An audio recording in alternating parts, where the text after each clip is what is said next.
जय हिंद। मैं स्वागत करता हूं आप सभी का आपके अपने YouTube चैनल यंग गुरु पे। आज हम इंग्लिश के कुछ ऐसे इंपॉर्टेंट रूल्स कवर करेंगे जिससे आपके डिफरेंट कम्पिटिटिव एग्जाम्स के एरर डिटेक्शन के सवाल इजी वे में हो सके।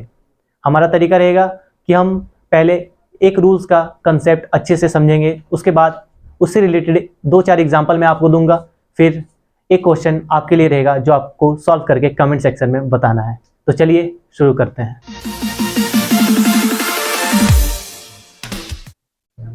तो यह है हमारा पहला रूल। पहला रूल कहता है कि verb according to first subject when connected by and not with as well as in addition to along with besides together etcetera. जब भी आपको सेंटेंस में ये सारे वर्ड मिले and not with as well as in addition to along with besides together etcetera, तो आपको verb हमेशा फर्स्ट सब्जेक्ट के अकॉर्डिंग लगाना है। जैसे एग्जांपल लेते हैं, Ram as well as his friends are good. तो ये सेंटेंस गलत है। क्यों गलत है? क्योंकि ये कनेक्ट हो रहा है एज वेल एज से, तो वर्ब किसके अकॉर्डिंग होगा? First subject. और फर्स्ट सब्जेक्ट यहाँ पर क्या है? सिंगुलर, इसलिए यहाँ क्या होगा? इज। देखते हैं हम अपना second example, Amit like his friends is always late. तो ये सेंटेंस सही है। क्यों सही है? क्योंकि यहाँ पर लाइक है जो कि हमारे रूल के अकॉर्डिंग आता है, तो यहाँ वर्ब किसके अकॉर्डिंग होगा? First subject. तो यहाँ फर्स्ट सब्जेक्ट क्या है? अमित, इसलिए ये सेंटेंस करेक्ट है। तो हमारे ये क्वेश्चन फर्स्ट रूल से क्वेश्चन है, he as well as you are a good boy. इसमें आपको एरर बताना है, एरर ए पार्ट में है या फिर पार्ट बी या फिर पार्ट सी या फिर इसमें कोई एरर नहीं है, जो कि ऑप्शन डी है। ऑप्शन डी है। तो आपका क्वेश्चन बन गया होगा। यहाँ आर इनकरेक्ट है, यहाँ पर आर की जगह क्या होगा? इज। जैसा कि मैंने आपको पहले भी बताया कि अगर सेंटेंस में एज वेल एज रहे तो वर्ब हमेशा फर्स्ट सब्जेक्ट के अकॉर्डिंग होगा। यहाँ फर्स्ट सब्जेक्ट क्या है? ही, तो यहाँ पर क्या होगा? इज।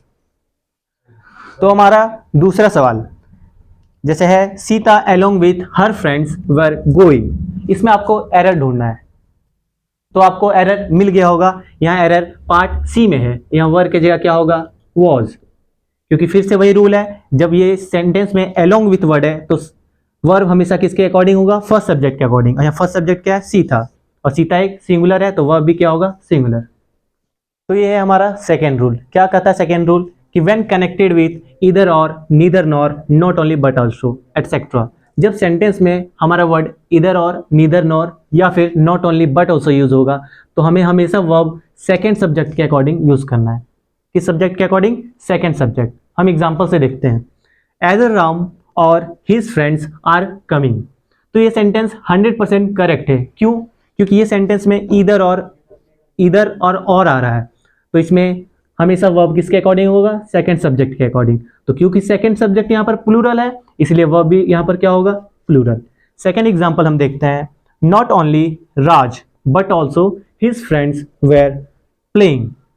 तो यहाँ पर भी सेम कंसेप्ट है, नॉट ओनली बट ऑल्सो। तो कभी भी सेंटेंस में नॉट ओनली या बट ऑल्सो आए तो वर्ब हमेशा सेकेंड वर्ब सब्जेक्ट के अकॉर्डिंग होगा, और यहाँ पर सेकेंड सब्जेक्ट प्लूरल है, इसलिए वर्ब भी यहाँ पर प्लूरल होगा। तो हमारा क्वेश्चन है, इधर ही और हिज मदर इज कमिंग। तो यहाँ पर हम देख सकते हैं कि यहाँ पर इधर और यूज हो रहा है, तो बताइए कहाँ पर एरर है? तो आपको एरर मिल गया होगा। ये सेंटेंस पूरी तरह से करेक्ट है, क्योंकि यहाँ पर इधर और का यूज हो रहा है, तो वर्ब हमेशा सेकंड सब्जेक्ट के अकॉर्डिंग होगा। तो क्योंकि यहाँ second subject his mother singular है, इसलिए वर्ब भी हमेशा सिंगुलर ही होगा। तो यहाँ पे ऑप्शन नंबर डी, जो कि नो एरर होगा। तो हमारा दूसरा क्वेश्चन आपके लिए, neither teacher nor students are taking class. तो इसमें आपको बताना है किस पार्ट में एरर है। तो जैसा कि आपको पता चल गया होगा कि ये भी सेंटेंस 100% करेक्ट है, इसलिए ऑप्शन डी सही होगा। क्योंकि फिर से वही कंसेप्ट है, नेदर और नॉर का यूज हो रहा है, तो सब्जेक्ट हमेशा वर्ब हमेशा सेकंड सब्जेक्ट के अकॉर्डिंग होगा, और क्योंकि यहाँ सेकंड सब्जेक्ट स्टूडेंट्स है, इसलिए यहाँ प्लूरल में आर यूज होगा। तो हमारा तीसरा रूल, ये रूल बोलता है कि when compound word is used as adjective it always takes singular form. तो कभी भी अगर कंपाउंड वर्ड एडजेक्टिव के रूप में यूज हो रहा है तो हम हमेशा उसे सिंगुलर फॉर्म में लिखेंगे, ना कि प्लूरल फॉर्म में। जैसे एग्जांपल लेते हैं, he is a 15-year-old boy. तो ये सेंटेंस सही है। यहाँ पर 15 ईयर एक कंपाउंड वर्ड है जो कि एडजेक्टिव के रूप में यूज हो रहा है, तो कभी भी ये प्लूरल फॉर्म में नहीं होगा, ये हमेशा सिंगुलर होगा। यहाँ पर 15 ईयर्स कभी भी नहीं होगा।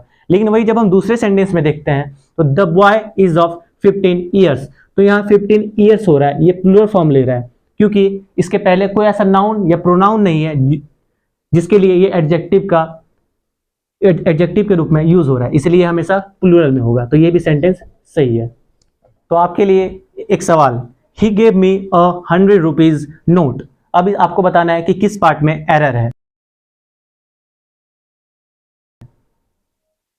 तो आपको पता चल गया होगा कि पार्ट सी में हमारा एरर है, क्योंकि यहाँ रुपीज ना होके क्या होगा, रूपी, क्योंकि यहाँ 100 रुपी एक एडजेक्टिव के रूप में हो रहा है। और जैसा कि रूल कहता है कि कंपाउंड वर्ड अगर एडजेक्टिव के रूप में यूज हो रहा है तो हमेशा सिंगुलर फॉर्म लेगा, इसलिए एरर हमारे पार्ट सी में है। तो ये है हमारा चौथा रूल। ये रूल क्या कहता है कि द नंबर ऑफ, अगर आपको कभी भी सेंटेंस में द नंबर ऑफ मिले तो हमेशा वर्ब सिंगुलर होगा और वही नाउन प्लूरल होगा। हम एग्जाम्पल से समझते हैं।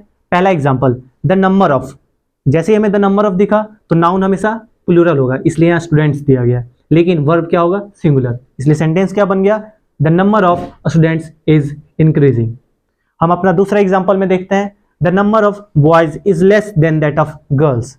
यहाँ पर फिर से द नंबर ऑफ हमें सेंटेंस में दिखा तो हमेशा नाउन कैसा होगा, प्लूरल, इसलिए यहाँ बॉयज लिखा गया, लेकिन वर्ब कैसा होगा, सिंगुलर, इसलिए यहाँ इज लिखा गया।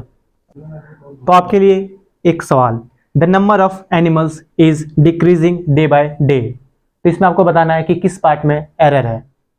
तो जैसा कि आपको आंसर मिल गया होगा कि ये सेंटेंस पूरी तरह से सही है, क्योंकि द नंबर ऑफ के बाद हमेशा नाउन प्लूरल होगा जो कि यहाँ है, और वर्ब सिंगुलर होगा, और यहाँ वर्ब भी सिंगुलर इज है, इसलिए इसका सही आंसर डी, नो एरर होगा। अगर आपका ये सवाल सही हो गया है तो ज़्यादा खुश ना हो, क्योंकि इसके बाद भी कुछ सवाल और बाकी हैं, और अगर आपका ये सवाल गलत हुआ है तो फिर भी आप टेंशन मत लीजिए, क्योंकि आप इसके बाद फिर ये सवाल कभी गलत नहीं करेंगे। तो हमारा फिफ्थ रूल, जो कि बहुत ही इंपॉर्टेंट रूल है, रूल क्या कहता है कि uncountable nouns always take singular verb. Uncountable noun जितने भी हैं वो हमेशा सिंगुलर वर्ब लेते हैं। इसी के रूल के अंदर ये भी बोलता है कि never takes an article before them. हम कभी भी एक अनकाउंटेबल नाउन के पहले आर्टिकल ए या फिर एन का उपयोग नहीं करते हैं। तीसरा रूल कहता है कि use much in place of many to make it plural. तो हमें अगर कभी भी अनकाउंटेबल नाउन का प्लूरल बनाना है तो हम मच का यूज करेंगे, ना कि मैनी का यूज। हम एग्जाम्पल से समझते हैं। हमारा पहला example, he gave me an information. तो जैसा कि रूल बोलता है कि इंफॉर्मेशन एक अनकाउंटेबल नाउन है, तो इससे पहले कभी भी आर्टिकल ए या फिर एन का यूज नहीं होगा, इसलिए ये सेंटेंस इनकरेक्ट है। तो करेक्ट क्या होगा, यहाँ पर एन ओमिट हो जाएगा। हमारा second example, detective provides many information. तो डिटेक्टिव प्रोवाइड्स मैनी इंफॉर्मेशन, तो जैसा कि मैंने रूल में कहा है कि हमेशा अनकाउंटेबल को अगर हमें प्लूरल बनाना है तो हमें मैनी की जगह मच का यूज करना है। तो ये सेंटेंस भी इनकरेक्ट है, यहाँ मैनी की जगह मच हो जाएगा। तो आपके लिए क्वेश्चन है, I will not forgive you for your mischiefs. तो इसमें आपको बताना है कि एरर किस पार्ट में है। तो जैसा कि आपने देख लिया होगा कि एरर पार्ट सी में है, क्योंकि मिसचीफ यहाँ पर एक अनकाउंटेबल नाउन है, इसलिए ये कभी भी प्लूरल फॉर्म नहीं लेगा अकॉर्डिंग टू रूल 5, इसलिए यहाँ मिसचीफ्स के जगह मिसचीफ होगा। तो आपके लिए कुछ questions. First question, Rahul and not his friends were absent. Second question, the number of soldiers is increasing. Third question, not only Rahim but also his family members is coming. Fourth question, she is a 15 years old girl. आपको बताना है कि किस किस part में error है, और अगर आपको एरर नहीं मिल रहा है तो आप डी, जो कि नो एरर, को सेलेक्ट करें। बाकी आंसर आप कमेंट सेक्शन में ज़रूर बताएं। तो आज के लिए बस इतने ही 5 रूल्स। मैं आशा करता हूं कि आपको ये 5 रूल अच्छे लगे होंगे और आपके लिए फ़ायदेमंद होंगे। अगर आपको थोड़ा सा भी इस रूल को पढ़ के ऐसा लगा कि आपके कुछ क्वेश्चंस अटेम्प्ट हो रहे हैं तो हमारे चैनल को सपोर्ट करें, लाइक करें, सब्सक्राइब करें। मिलते हैं आपसे नेक्स्ट वीडियो में, तब तक के लिए जय हिंद।